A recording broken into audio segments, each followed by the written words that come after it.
Lanjut dulu mas. Telepon dulu. Telepon mas. Gila, sekelas wakil menteri loh dicuekin begitu. Yang nyuekin cuma staff. Ngeri nggak tuh? Bahkan samping kanan kiri wakil menteri ada wakil bupati, ada anggota DPR. Kalau berkaca dari kasus Surabaya kemarin ya, wakil wali kota yang apa dicuekin, bahkan diteriakin balik oleh ibu-ibu pengusaha yang ada di Surabaya kemarin soal penahanan ijazah dan berbagai macam pelanggaran yang dilakukan oleh perusahaan. Itu kok wibawanya nggak ada.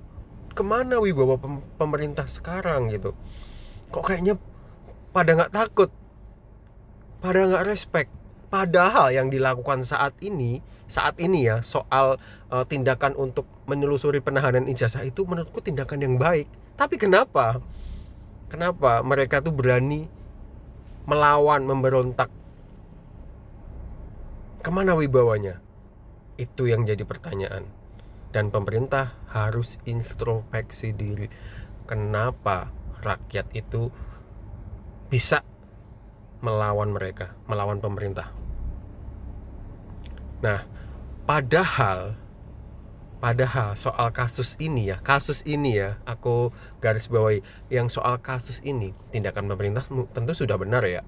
Mereka menelusuri, menyelidiki kasusnya, datang ke perusahaannya untuk menanyakan apakah benar ada kejadian penahanan ijazah dan kejadian-kejadian yang lain. Itu sudah benar. Tapi responnya ya kurang baik.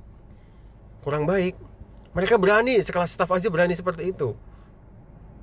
Gimana kalau misalnya yang datang adalah masyarakat kecil, para pekerja yang meminta langsung? Ya tentu saja responnya akan lebih parah ya. Wong sekelas wakil menteri aja diperlakukan seperti itu.